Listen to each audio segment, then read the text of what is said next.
Hello and welcome to a brand new edition of Smart Money. Now, in Smart Money today, we talk about an age-old concept that is now picking up pace. It's called F.I.R.E, which is financial independence, retire early. Now, this is a movement of people devoted to a program of extreme savings and investment that allows them to retire far earlier than traditional budgets and retirement plans would permit. All of us would love to retire early, right? So let's find out how. Vineet Patawari, the co-founder and CEO of StockEdge, joins me on the show to discuss this. Vineet, thanks a lot for joining in. You know, the FIRE movement has been in existence for a while, right? But now it's back in focus as millennials and the younger generation is all set to retire early after dealing with a lot. There's been a pandemic, there's been a recession, now there's talk of another recession, job losses. I think people have had it and are looking to perhaps retire early. Tell us, for the uninformed, what exactly is the FIRE movement and how relevant is it in today's day and age? So, hi Sonia, thanks for having me on the show. And let's straight away jump into the FIRE movement, because it's a very exciting thing and it's catching up, as you said. So, the whole situation of the world is such that there is a huge disruption in the traditional working format, right? With the remote work from anywhere, the gig economy coming up, and the freelancing increasing. So people want to have the flexibility of working from anywhere and on their own terms. So retirement is not exactly retirement in the traditional sense, where we used to retire and do nothing. Now it's an active retirement where you will do things which you want, and you will not be restricted by a job where a particular job description is given to you. So you will create your own job description and you will be your own boss. That's what retirement means in case of this. Now, just looking at the acronym, financial independence, retire early. So the whole thought is coming from the point where everyone wants to retire early, as you said. So how do you retire early? For that, you need to be relieved of the tension of your day-to-day survival. So, you should be taken care of, your standard of living being maintained, right? And once you are ensured that you have net worth or assets which are fetching that much passive income that you can survive your lifestyle, you are ready to retire. You are ready to do whatever you wish to do. So that's what is the FIRE movement. And earlier that used to be like 60 years, where you used to, invest in a pension fund and retire. Now people are saying, why 60? Why not do something, invest aggressively, save aggressively, and retire at the age of 40, 45? Why wait till 60? That's the FIRE movement. Vineet, that is like a dream, right? I'm sure each and every one of us who has a corporate job at some point has thought of retiring at 40 or 45. But the question that always, crops up on my mind is, how do I calculate the amount that I need to retire early? Because I would know what my expenses are today. But, as I grow older, I have my own family, the needs grow. How do you decide what is the amount you need to retire early? See, we need to understand a couple of things.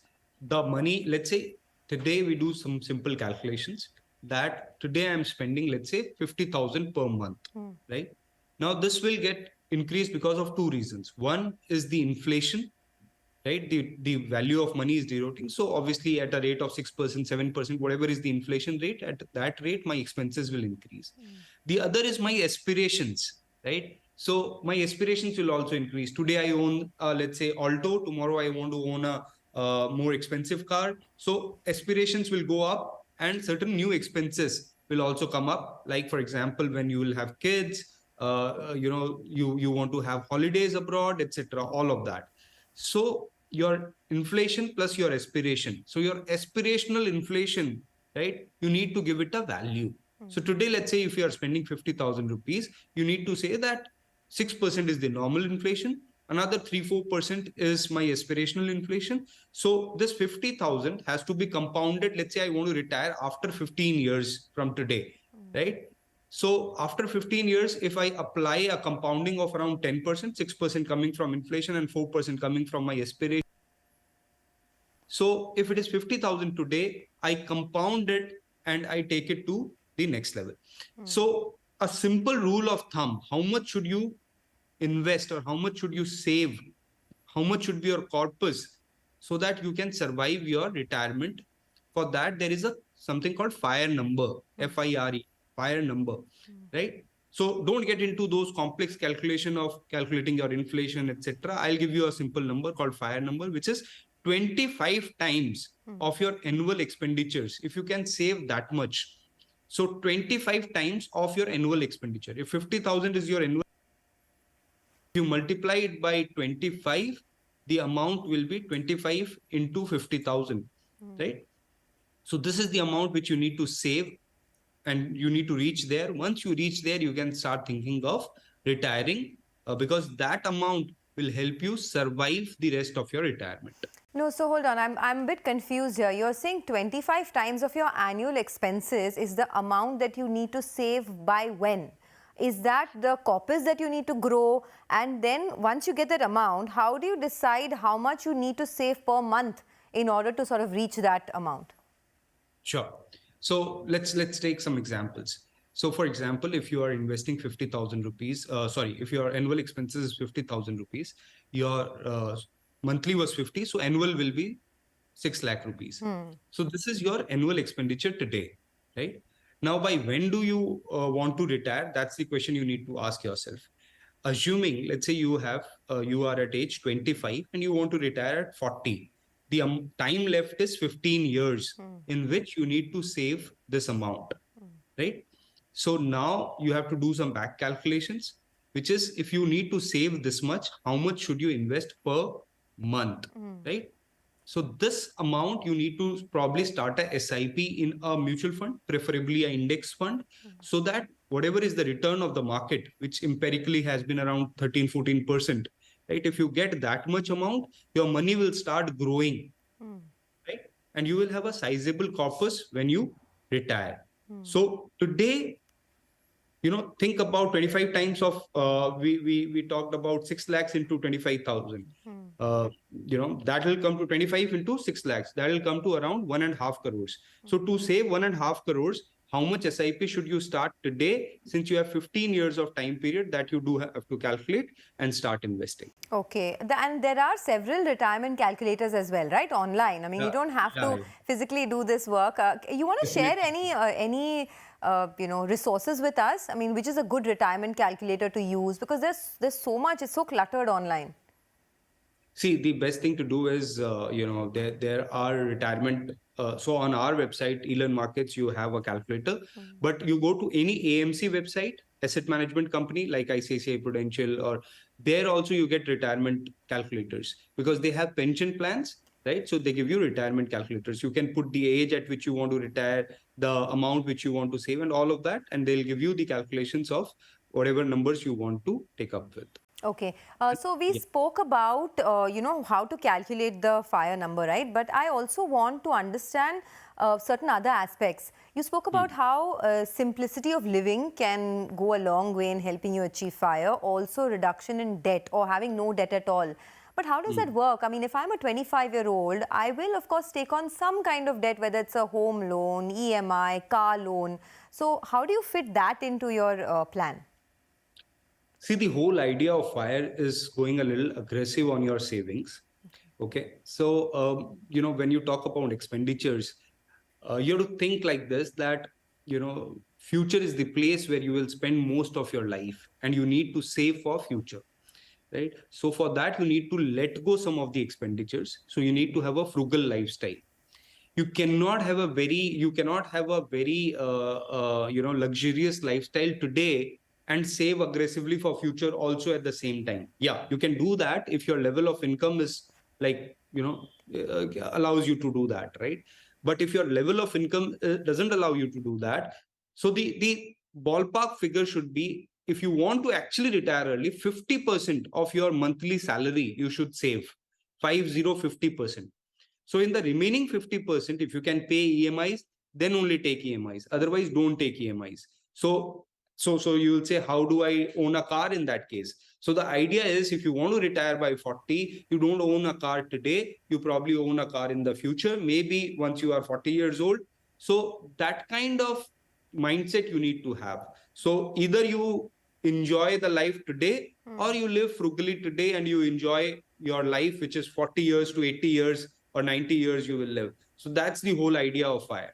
Okay, you're saying save 50% of your monthly income and perhaps invest that. That looks like a tall ask, right? Especially in today's day and age where inflation is eating into our entire pocket almost. But I'm going to do one thing. I'm going to take a short commercial break. When we come back, we will ponder a little bit over this number that you said, saving 50% of your income, and how to effectively calculate the FIRE number. More on that coming up. We also have some viewer queries, so we'll take that up in just minutes from now. Stay tuned.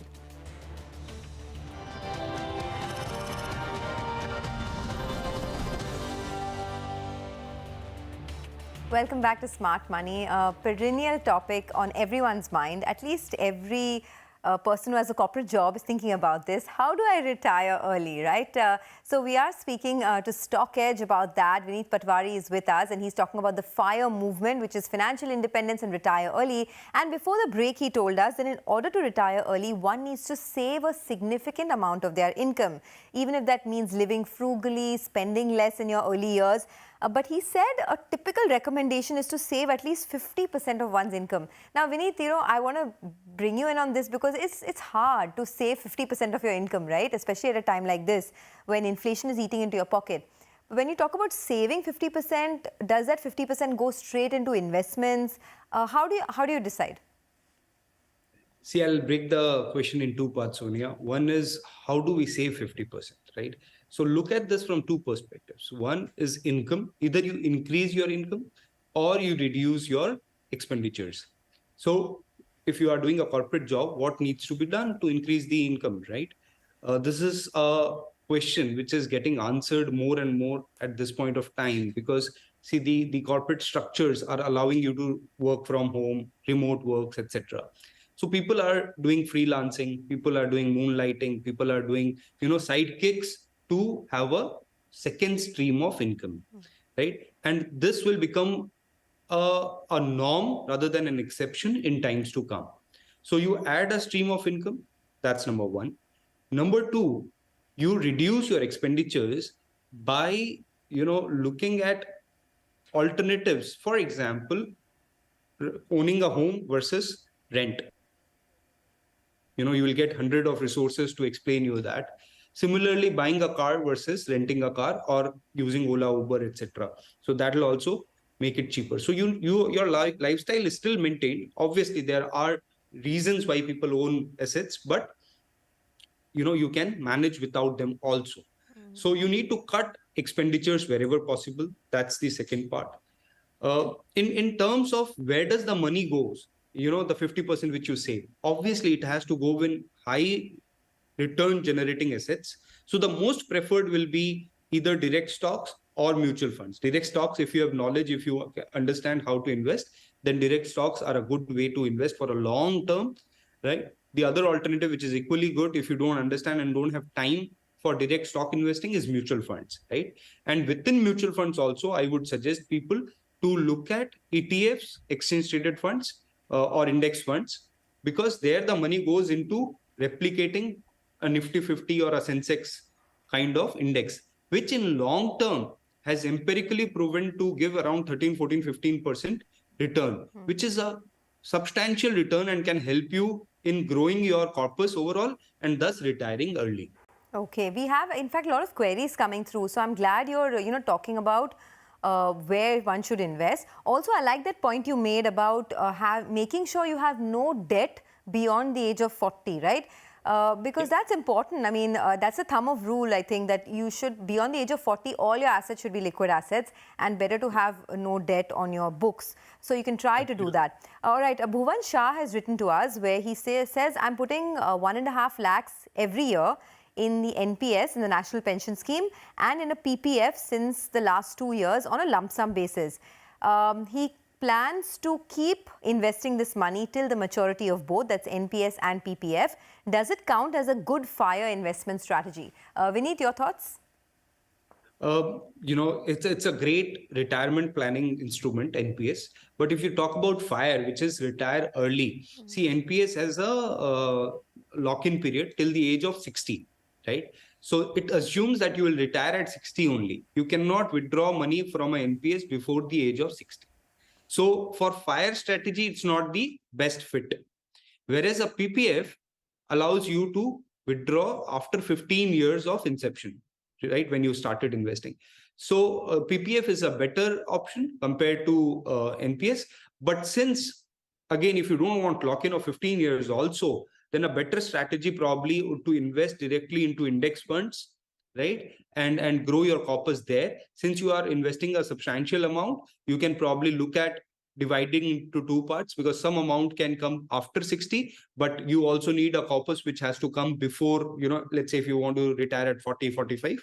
Okay, well, we are getting some more queries actually. Himali Mehta has written to us where she asks us, can you please help me with names of schemes, stocks and mutual funds where money can be invested to achieve early retirement? Vineet, you spoke about index funds, but that's on the passive side. On the active side, do you have any recommendations in terms of mutual funds? Where can one put their money?